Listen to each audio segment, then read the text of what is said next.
This is the New World Juggernaut class.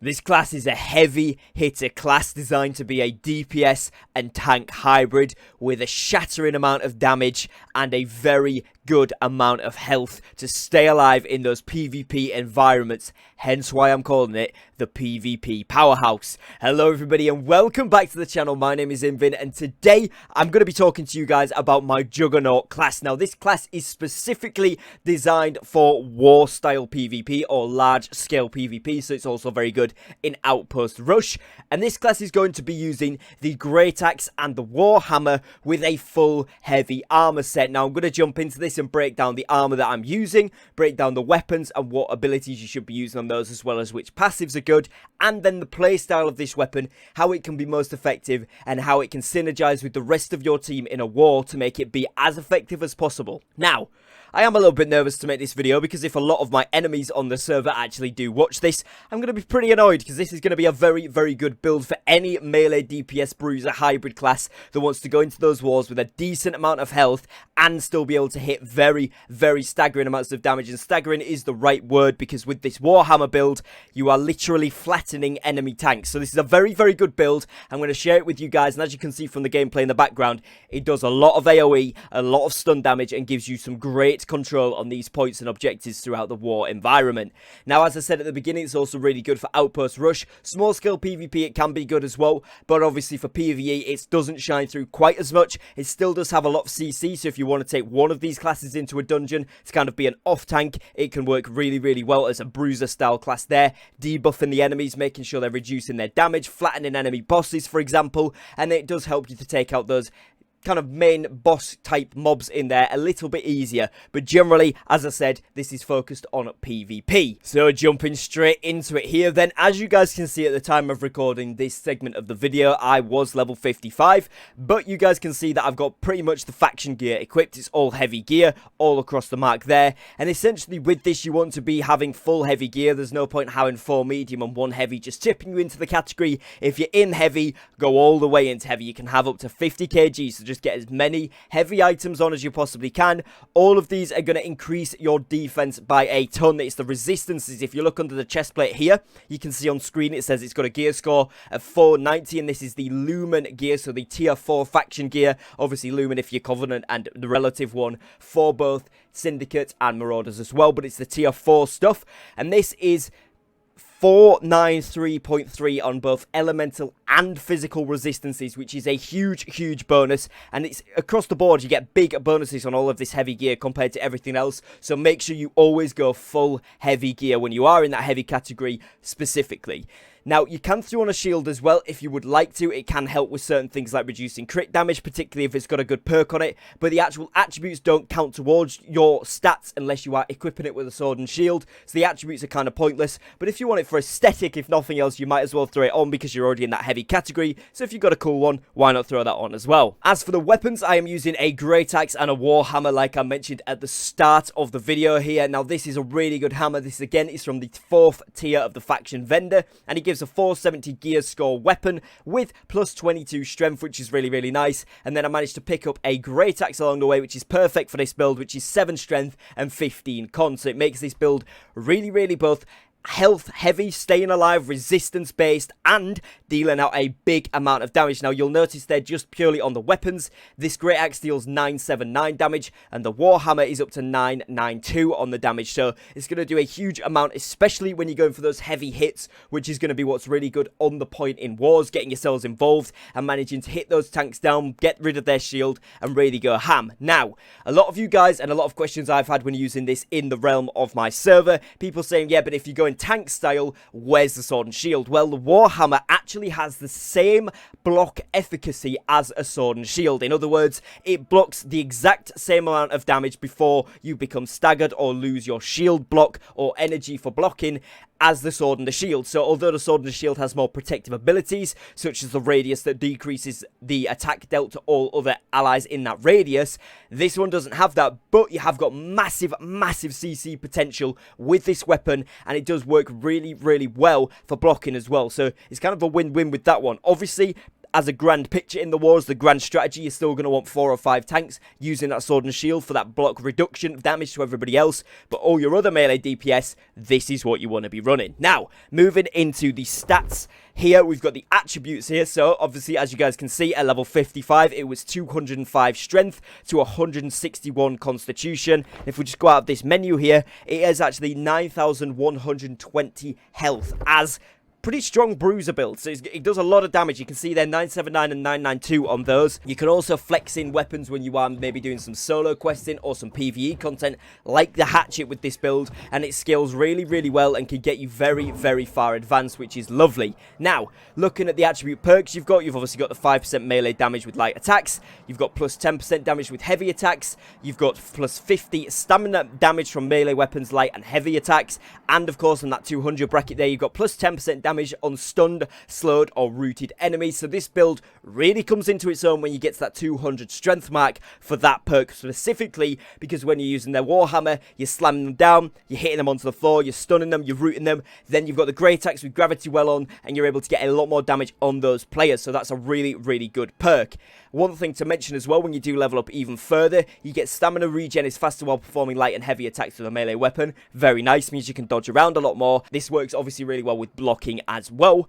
And finally, when you get to the 300 perk mark, you get light and heavy attacks with a melee weapon gain grit, which essentially means you cannot be staggered, you cannot be blocked, you cannot be made to fall. As you're doing this, the attacks are unstoppable, which is really, really powerful on both of these weapons. Constitution-wise, we've got the all health consumables are 20% stronger. Obviously, you want to get that on pretty much every build. But then we've also got increase max health by 10% of your physical armor. Fantastic thing to have when you are in full heavy, because it gives you the massive amount of protections, so that's really, really going to be beneficial. And then also on that 150 mark there, you've got minus 10% critical damage taken. Fantastic. And like I say there, if you can get up to that 200 mark, you will also get plus 20% increase to armor, which is absolutely fantastic and will be a huge, huge benefit to this build as well. So then looking into the weapon masteries. Now, as you can see again at the time of recording this video, the Warhammer is only level 9, but what I will show you guys is the optimal build for that, even if I can't currently equip it myself.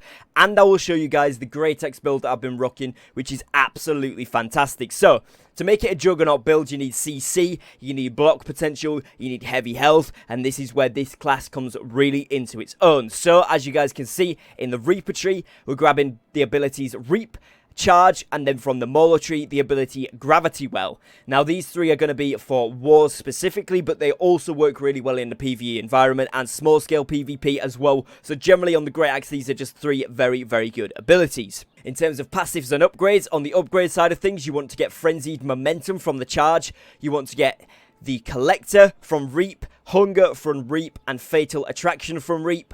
And you also want to be on the ultimate on this side of the tree, which is called Bloodlust.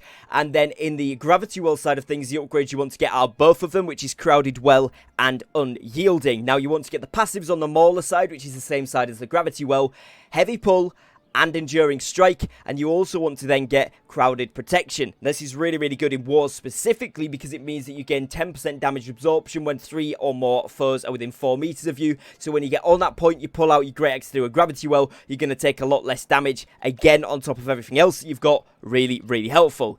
Passives on the Reaper side then should be Greed, they should be Death's Embrace, they should be Critical Gains, should be Keen Edge, Feed, and Critical Condition. This essentially will give you a lot more chance to crit, a lot more damage on critical attacks, and the ability to heal yourself with those. And on top of that, anyone below 30% health, the Great Axe will do a ton more damage, a higher percentage chance to critical. Every time you hit them, you'll heal. Every time you critical hit them, you'll heal, which is really, really good. All these abilities, so for example, Feed here, Great Axe attacks on foes below 30% health, heal you for 10% damage done, even if it's not a critical hit. So just hitting people with the Great Axe at that percentage health is really, really good and will help you have massive sustain in these wars. Another really important thing to point out here is that critical damage increased by 10%. This means when you are going for those heavy attacks, if you do manage to crit, you can be starting to hit those 16 to 1800 300 per hit with a heavy attack on the site, so it's going to do a lot of damage to those people trying to contest you, and it's a very, very good ability. And this one here as well, critical gains, means that when you gain a critical hit with the great axe, you heal yourself for 10% of the damage done, just giving you an overall massive amount of sustain, which is really, really good. Now, as you can see here from the Mauler tree, the Enduring Strike adds grit to heavy attacks and grants a 20% damage reduction while the heavy attack grit is active.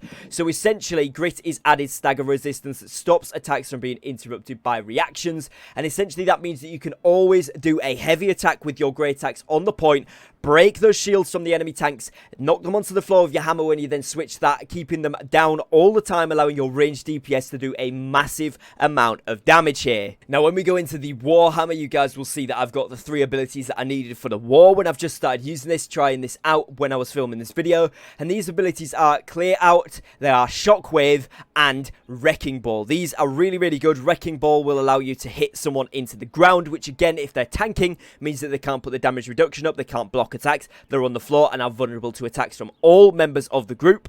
Again, you've got Shockwave, which slams in AoE into the ground that causes 80% weapon damage and applies a stun to all impacted targets for 2 seconds. Really, really good. Obviously, again, increasing the damage done with that strength buff. And on top of that, then you've got Clear Out, which is a wide swing that knocks enemies back 4 meters to create a distance and deals 115% weapon damage. So you can literally knock people off the point. Now, it's a really, really good ability and will be very, very useful in wars for getting control of those objectives, even when people are pushing against you. Now, in terms of upgrades here, you would want to go for both safety measures, which means that you'll gain a Fortify buff on a successful hit from the Wrecking Ball, which will grant 20% damage resistance for 4 seconds. And Breathing Room as well, which allows all targets within 1.5 meters are also hit and flattened, which will make this ability very, very good for wars. As you can see here from the Shockwave, I went for both Frailty and Meteoric Crater. This allows both the trauma of the weapon causes weaken to the target by 10% for 10 seconds, and Meteoritic Crater, which expands the effective range of Shockwave to a 4-meter radius, which is massive and gets the majority of the points in the PvP environment. And then, of course, with your Clear Out ability, you want Power Cleaner, which provides hitting a target with Clear Out grants Fortify, providing a 10% bonus to defense for 4 seconds to all friendlies within 6 meters. Again, fantastic on the point. You also then want to go for Clean and Refreshed, which cooldown is reduced by 5% per enemy hit with the ability, and Swing Away, which is using Clear Out on a target, grants haste, increasing your movement speed by 30% for 3 seconds. Very, very nice for moving around in the wars, getting good positions and pushing those back lines out. In terms of passive, on the Juggernaut side of the tree, you're going to want Hammer Time, you're going to want Hardened Steel, you're going to want Contemplation, you're going to want Quick Recovery, and you are also going to want Power Through Pain. Now, this says for 1 second after taking damage, deal 35% extra damage, so 1 attack better. When you get hit, you can do a massive amount of damage. This ability here, Quick Recovery, cooldowns are reduced by 7% with heavy attacks, and again, breaking those shields, doing 1600 to 1800 per hit with heavy attacks on a hammer makes this very, very worth it. Then you've also got this Quick Contemplation one here, which on targets under 30% HP, increased damage done by heavy attacks by 15%, which is fantastic. And then, of course, you've got these two up here, which is gaining power on a heavy attack, and you've got adds grit to hammer heavy attacks. So again, it's going to be very much focusing on getting those heavy attacks, breaking down enemy tanks, enemy melees that are on the spot, and doing a significantly large amount of damage to these enemies whilst having them stunned, whilst having them CC'd. It's going to be extra, extra good. Now, onto the other side of the tree, on the Crowd Crusher side, you're going to want this perk here, which is Facilitated Expedition, which is where after hitting a target an active debuff, obtain haste, increasing movement speed by 15% for 3 seconds, which is really nice. Again, this class is about getting some mobility as well, to be able to be that Bruiser style rather than just tanking. You're going to be able to be DPS, move around to their backline, hit them heavy when they're least expecting it, and that is going to be able to help you do that along with the ability upgrades that we saw before. You're also then going to want this one over here, which is called Conclusive Impact. This gives a plus 15% damage against targets affected by Warhammer debuffs, which you've got 3 of, so this means most targets are going to be getting plus 15% damage on top of all this heavy damage extra that you're going to get from here. Makes the heavy hits do so much damage, it's unbelievable. Then you've got this one here, which is Prevailing Spirit. This is where you regain 35% damage dealt as health when using Crowd Crusher abilities. So either your clear out or your shockwave, you're going to get 35% of the damage dealt back as health. So again, sustain, keeping you alive, very, very good in wars.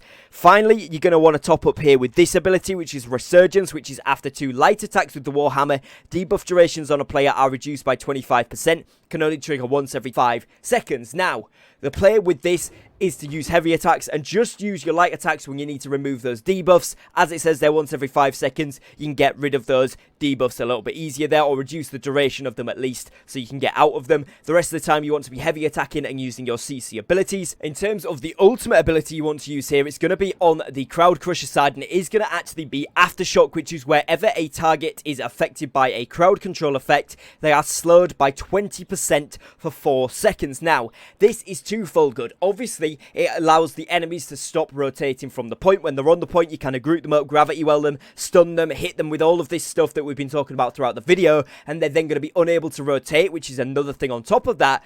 Equally, when you then go back to the backlines, push through, because again, I would like to clarify, this is a DPS Bruiser style class, so it does a lot of damage and has a lot of sustain. So you go to the backlines with this class, attack the healers, the mages, they're going to be able to run away a lot slower. You're going to be able to stun them, get them down, and hopefully, backed up by your ranged DPS as well, you're going to be able to clear these guys out very, very quickly, which is going to be actually insane for pretty much any war environment. So if you are on the enemy team, please don't use this class against me, because I'm going to be very, very upset. Finally here then, I just want to touch on some playstyle tips and tricks. Obviously, as you can see from the gameplay, the war effort we made last time was a very, very close loss, but we did do exceptionally well with getting a lot of our members on this style of build, and this Juggernaut Powerhouse build really, really saw us through. So we had some tanks doing their main role of tanking, holding the point down. Everyone that was running this Juggernaut style role was aimed with helping on the point and then pushing through to the backlines and doing damage to their DPS, their ranged DPS, their healers, any musket players particularly that they had. We need to get those players out of the way, and that was kind of the role here. So to push through the point, help them take the backline out so that we've got a good push onto that, and then have a lot of defense, sustain, CC, all of that good stuff on top of a huge amount of damage with those heavy attacks from both the great axe and the hammer made this class very, very good. You're going to want to make sure you're staying inside the AoE heals, because although you do have a lot of sustain, you can still be dropped very quickly by the siege weapons, because obviously we're not going full constitution, so you've got to bear that in mind. It is a hybrid class, so you do have the opportunity to get killed a little bit more easily by that siege, so make sure you don't give them that opportunity. Stay by the heals, try get the healers to follow you guys if you're kind of leading it and you're going to run the Juggernaut class. Try get them to follow you round, you know, make sure that they can push onto the point. A really good thing is if you push the enemies back to their backline, push them all back, attack their backline, force the tanks back, and have your ranged DPS and healers actually be on the point capping while you're attacking the backline. There's a little to nothing that the enemy team can do if you're able to get that push ahead of time. Just be aware, obviously, of the enemy siege. Now, this is really, really good. What you want to be doing is making sure you are rotating to that backline of the enemies as much as possible, disrupting them, but equally helping out your own backline if they do get pushed, because with the amount of CC that you have, you can make sure people are stun locked in place, slowed down, held in place, want to fight you, and the ranged guys can then back up, help you kill them, and rotate to the point, which is going to be excellent for any war situation. And as I say, this is primarily a war class, but it does work very, very well in expeditions versus the bosses particularly. You can keep them stunned, you can block any of their heal moves that they might have, such as Dynasty Shipyard, there's a few, and that kind of really helps out to get on top of pretty much every dungeon as well. So if you want to take this class in there, it will also work really, really well. However, personally, I prefer the Barbarian class, which if you haven't seen yet will be linked on screen now, and that class kind of works better for those sort of PvE and small scale PvP situations. So I would recommend that one for those, and the PvP Juggernaut Powerhouse class for those war situations for the melee DPS there.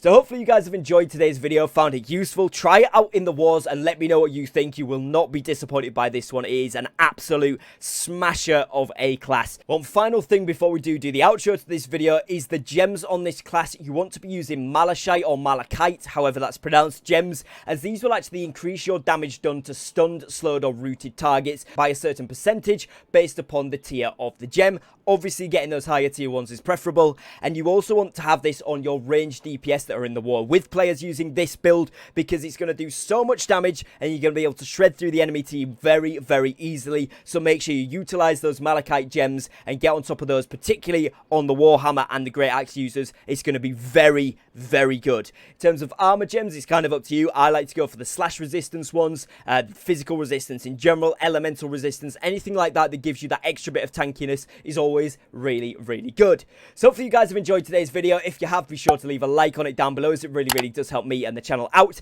If you are new here and you'd like to see more New World content, then please do go down below, press that big red subscribe button. Make sure you've got the notification bells turned on so that you don't miss any future uploads. I've got tons of New World content coming out daily, so don't miss out on that. If you would like to catch some of the content live, make sure you go down below and click on the link in the description or in the comments to go over to my Twitch channel and drop me a follow there, as I'll be doing loads of this stuff live on stream, so it'd be great to have you over there. If you would like to join the Discord community, the link for that will also be in the description and comments as always. And if you'd like to support me directly here as a content creator on YouTube, the join button is just below to join the membership program, and you can have a look which options we have available for you there.